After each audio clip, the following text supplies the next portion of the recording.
Chinese Danmei writers are literally being dragged from their homes and facing prison time for writing BL fiction. A Thai actor's career imploded in 48 hours over serious misconduct allegations, and LingOrm just broke fashion history while making ridiculous money doing it.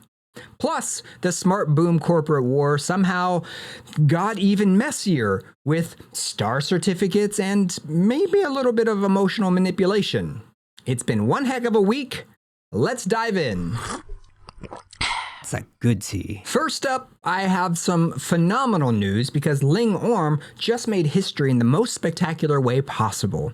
On June 19th, Ling Kwang and Orm Kornapat became the first Thai GL couple to headline Harper's Bazaar China's digital celebrity cover series, and the commercial response has been nothing short of extraordinary. On June 19th, Harper's Bazaar China released LingOrm's Bazaar celebrity digital cover, making them the first Thai GL couple to headline one of China's Big Five fashion magazines. And when I say Big Five, I'm talking about the absolute titans. We have Vogue, Elle, Harper's Bazaar, Marie Claire, and Cosmopolitan. These aren't just magazines, they're cultural gatekeepers that can make or break careers in the fashion and entertainment world. Within the first 2 hours, fans had pushed revenue past 1 million yuan, which is roughly around 138,000 US dollars. Thai trackers reported that in the very first minute of sales, they'd already cleared 1.21 million baht. Let's put that into perspective a little bit. It's estimated that 50,000 to 55,000 copies sold in just 2 hours. Most idol digital covers land around 20 to 30k copies on day one. LingOrm doubled that in 2 hours. But the really impressive part is that they outperformed Earth Mix's 2024 digital issue, which had hit around 800,000 yuan in 4 hours. The engagement numbers were equally wild though. On Weibo, the hashtag LingOrm passed 120 million reads by midnight on June 20th. That's not just Thai fans, that's massive Chinese audience engagement. This isn't just about pretty pictures and sales numbers. This represents 3 major shifts in the industry. First, this is proven GL purchasing power.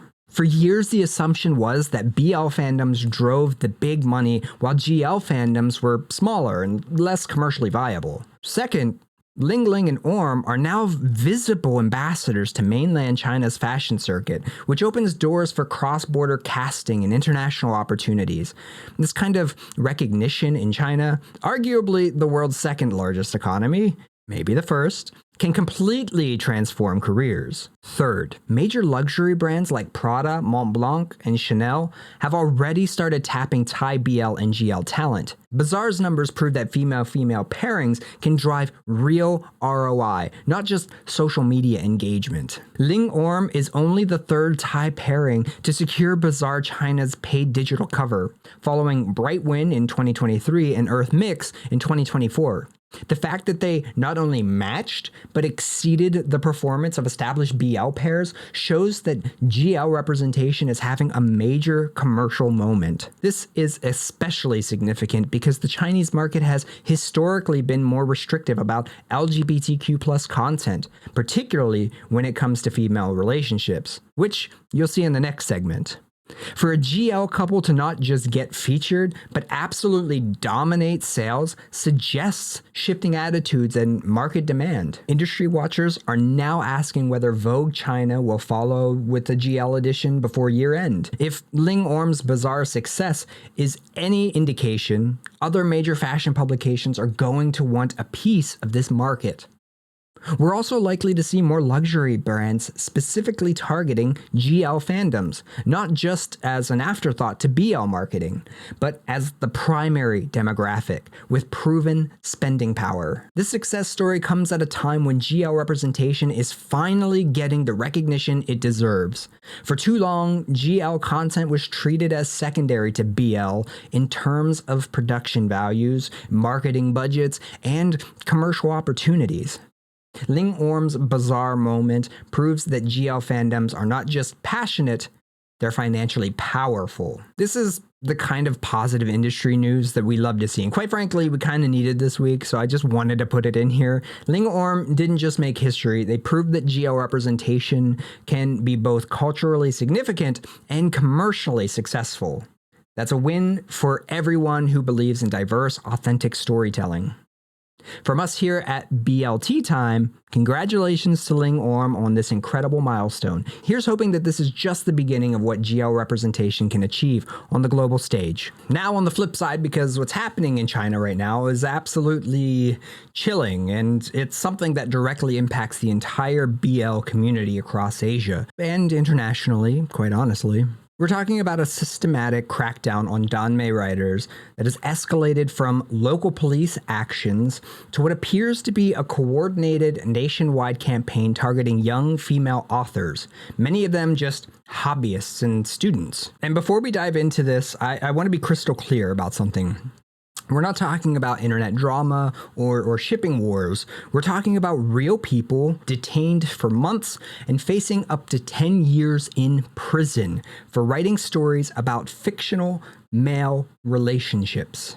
So let's break down exactly what's been happening, because the timeline here shows just how quickly this situation has spiraled out of control. The whole nightmare actually started in Jishi County, Anhui Province. Local police began targeting Danmei authors who were posting on Haitang Literature City. Haitang Literature City is one of the biggest platforms for Chinese BL fiction. They were using Article 363 of China's criminal law, which criminalizes, quote, producing or disseminating obscene materials for profit. Here's what we have confirmed. At least 50 writers were detained or prosecuted in this initial wave. Court records from Anhui show sentences ranging from 1.5 to 4 years in prison for writing fiction. Now, you might think, okay, that's horrible, but maybe it was just one overzealous local police department. Wrong. Those Jishi cases became legal precedent for what would happen next. We see that the Longshu Public Security Bureau and Gangshu Province launch what can only be described as a coordinated hunt across multiple provinces. They're using a tactic that's been dubbed deep sea fishing or offshore hunting, where they track writers through IP addresses and online payment records, then conduct cross-jurisdictional arrests. I want you to think about this for a second. You're a college student in Guangdong province writing BL stories in your spare time, maybe making a few dollars from digital tips. Suddenly, police from a completely different province, hundreds of kilometers away, show up at your door, arrest you, and forcibly transfer you to Gangshu for processing. This kind of sounds like something that's currently going on in my country with immigrants. Anyways, you're about to get me off on tangents. So what we know for certain is that there have been multiple detentions that have been confirmed through Verify Weibo posts from the writers themselves, leaked screenshots of police summons, and statements from lawyers.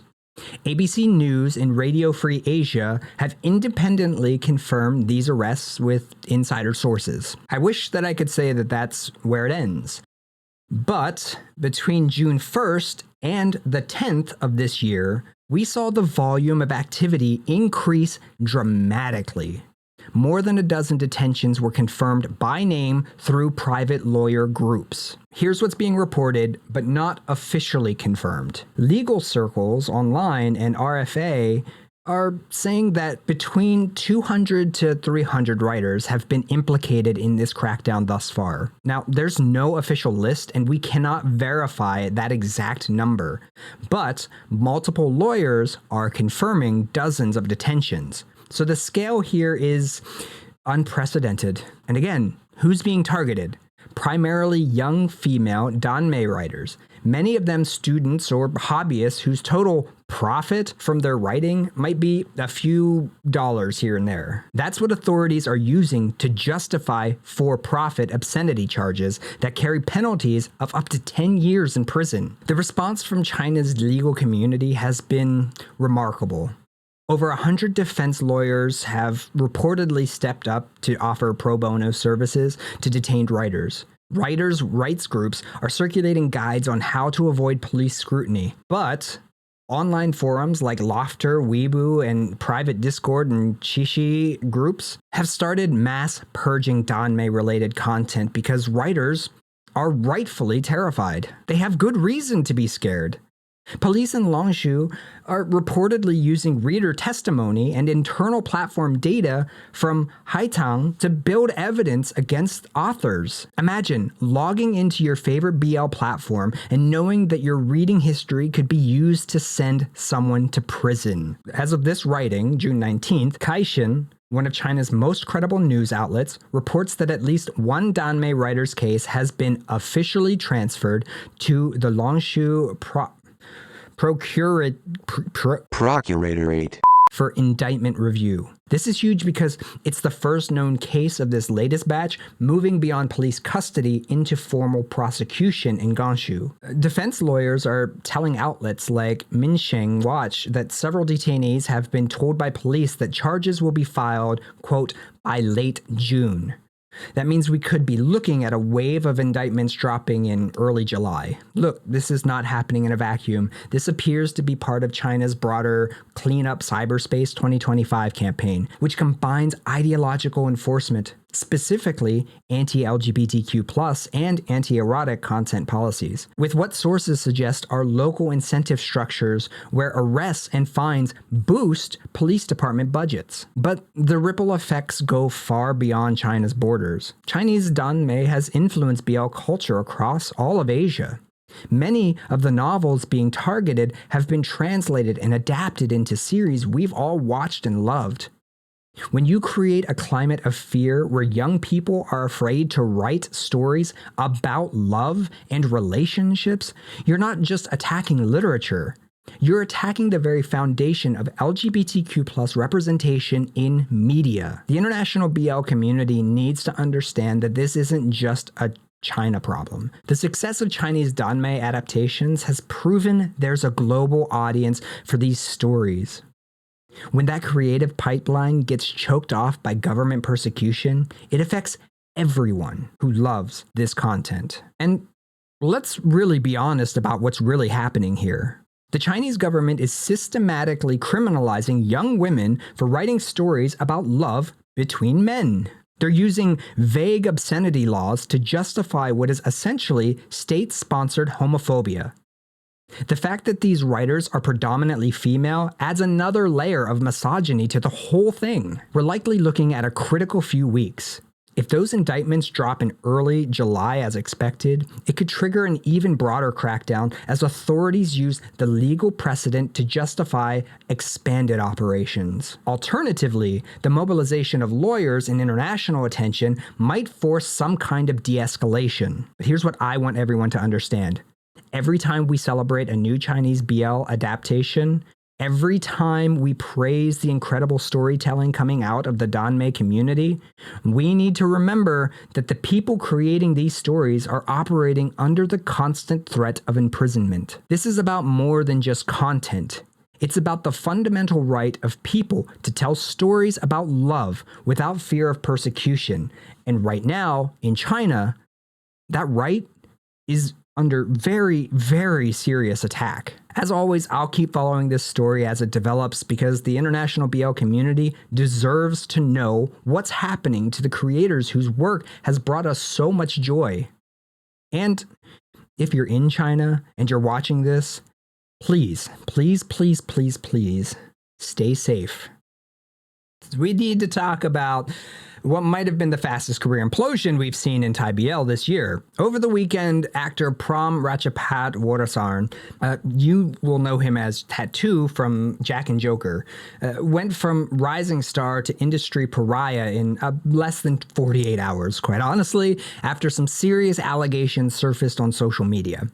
And I want to be upfront on this. We're dealing with allegations of reproductive coercion, unsafe sex practices, and potentially grooming minors. This is not shipping drama or contract disputes. These are serious accusations that, if true, represent a pattern of predatory behavior. This is also your content warning. If you're uncomfortable with this type of discussion, it's okay to move on to the next segment. I totally understand. With that, I'll give you the rundown of facts. On Saturday, June 14th, screenshots started circulating on social media alleging serious misconduct by the 26-year-old actor. The hashtag PromPay with 2 Y's immediately starts trending in Thailand. The initial screenshots showed a conversation where someone claimed to be pregnant and that Prom was the father. According to these screenshots, Prom told the sender to get an abortion. But the really damaging part is when the woman asked if he would sign the child's birth certificate if she decided not to get the abortion. His alleged response was, "Sorry, I can't do that." Let's think about what this means. He's not just pressuring someone to terminate a pregnancy, he's also making it clear that if she doesn't comply with his demand, he won't take any parental responsibility whatsoever. Saturday evening, the fan response was swift and brutal. I went on and saw viral clips of supporters literally burning and shredding Prom photo cards and posters. You know, when Thai BL fans turn on you this hard, this fast, you know something serious has happened. The next day, Sunday, June 15th, YWPB, Prom's agency, announced they were terminating his contract. In their statement, they claimed that both the agency and Prom had mutually agreed to end the contract, quote, to allow him the time and space needed to address the situation appropriately. That's some pretty carefully crafted corporate speak. Mutually agreed makes it sound like it was an amicable decision, but when your agency drops you within 24 hours of allegations surfacing, that's damage control, not mutual agreement. But the pregnancy coercion wasn't the only allegation. According to Channel News Asia's reporting, a user claimed that Prom refused to wear condoms, calling them, quote, a waste of plastic. This, quite frankly, fits the pattern of reproductive coercion that we've seen thus far. He's refused protection and then pressures for an abortion when pregnancy occurs.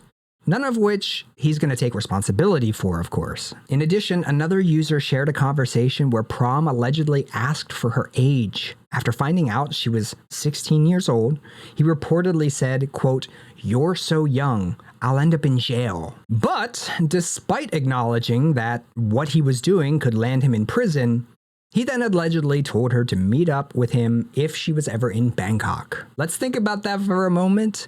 He knew she was underage, he knew it was illegal, and he proceeded anyway. One account claimed that her friend had been involved with Prom since last year. According to this account, Prom told that friend she was the, quote, only one, while apparently seeing multiple other women. What's remarkable here is how quickly the entire ecosystem reacted, though. Within a couple of days, we had coverage from Singapore's Channel News Asia and regional outlets across Southeast Asia. The story completely transcended the Thai BL bubble and became international entertainment news. YWPB's statement was telling too. They said they would, quote, inform the public accordingly in the event of any further developments, which suggests they're expecting more to come out about this. This comes at a time when the Thai BL industry is already dealing with another major scandal, and it highlights some serious systemic issues about power dynamics and accountability in the industry. When an actor can allegedly engage in this kind of behavior with multiple women over an extended period of time, it suggests there might not be adequate safeguards or reporting mechanisms in place. The pattern described in these allegations, telling multiple women they're the only one, refusing to use protection, and then coercing abortion when pregnancy occurs, and then you throw on top of that inappropriate contact with minors, this isn't isolated bad judgment. This is a systematic predatory behavior from this person. As of the writing today, Prom has not issued any statement addressing these allegations. Channel News Asia confirmed that as of their June 17th reporting, he had remained silent on the matter. With all of this, I want to talk on what we don't know thus far. So far, there has not been a police report that has been publicly filed, and no lawsuit has been announced. This remains in the realm of social media allegations and industry consequences, but not formal legal proceedings as of yet. The speed of his career collapse shows how seriously both the industry and fans are taking these allegations. Jack and Joker was one of the most regarded Thai BL series of this year thus far. And now, if there's a second season, they're either going to have to recast or restructure the project somehow. This should be a wake-up call for production companies and agencies about the need for better vetting processes, clearer codes of conduct, and proper support systems for actors who might experience inappropriate behavior. These aren't minor character flaws. These are serious violations that, if proven true, represent criminal behavior. For the alleged victims who came forward, I hope they get the justice and support that they deserve. And for the fans who had to watch their idol turn out to be someone completely different than they thought, I know this has probably been incredibly disappointing and difficult. Quite frankly, the BL community deserves better than these kind of stories. The other actors deserve better than this too. And hopefully this serves as a catalyst for the kind of systemic changes that prevent this from happening again. As of today, Prom is still trending. His career in the BL industry is effectively over, and the broader questions about accountability and industry safeguards remain unanswered. As always, I'll continue to follow this story, particularly if formal legal action is taken, because lasting change requires more than just terminated contracts and viral hashtags. So for our last segment today, we're going to circle back on the SmartBoom situation because, whoa, things have gotten so much worse since we last talked about this, and I mean exponentially worse in a way that's honestly just, it's kind of heartbreaking to watch unfold. As if it wasn't heartbreaking enough, it's getting more and more heartbreaking. So when we covered this story last week, we were dealing with corporate power plays and contract disputes. Now we're watching a young actor have an emotional breakdown on live stream while two companies basically use him and his partner as pawns in their business war. It's infuriating, quite frankly. So here's what happened since our last episode. Saturday, June 14th, broke my heart. Smart went live on social media, and it's kind of clear that he's not doing okay. Like, you could just see emotions like under the surface, and eventually he started crying, and he kind of, I don't know, he started crying and he was a little desperate, and he's really trying to reassure fans while clearly being torn apart by whatever's happening behind the scenes. According to fan translations of that live, Smart said things like, SmartBoom still has events, and I'm very happy we're still together. And, quote, about people saying that I don't love Oralis, please don't say that. That's not true. I love Oralis. He literally broke down saying, quote, everything I do and say to you is real. Please don't say that I'm lying. It hurts me. I love Oralis a lot. And then he started crying while trying to remember their song, saying SmartBoom forever and apologizing for this whole story. Like, imagine being so caught up in corporate drama that you have to go on live stream to convince your own fans that your feelings for your scene partner are real. But then on June 15th, the day after, Grand Ivory Records releases their official statement, and it's basically a corporate manifesto.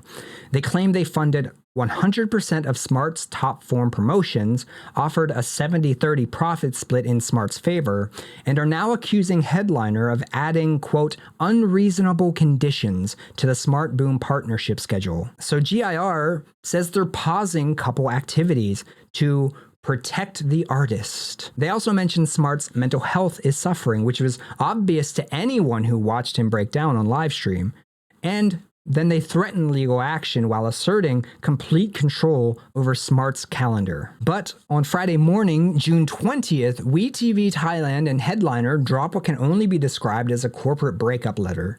They release a joint statement. They're basically saying GIR and Smart did not honor contractual obligations, making it impossible to continue any SmartBoom promotions. So all SmartBoom events canceled. Smart's solo events under the co-management deal canceled. They even threw in some corporate shade saying that they'll be doing the utmost to protect our rights, our partners, and the trust of our audience. Just hours before this announcement went live, a fan account, suga__9339 on X, posted star naming certificates. Stars named SmartBoom in Ursa Minor and Aurelius in Draco that they had purchased back on March 20th and May 25th, respectively. Then, and I want you to take note of the timing, maybe around the same time of WeTV cancellation announcement, GIR posted these same star certificates to their Instagram stories with captions like, "Thank you so much for this meaningful gift. We understand that naming a star is a symbolic gesture, and it means a lot to know that SmartBoom is shining in the sky." We don't know the full story here, obviously. GIR did acknowledge it was a gift from fans, so they weren't claiming they bought the stars themselves. And quite honestly, the timing could be pure coincidence. Maybe they hadn't seen the WeTV statement yet, or maybe they'd been planning to share this for a while. The fan might have even reached out to them directly, or might have preferred to stay anonymous. Maybe.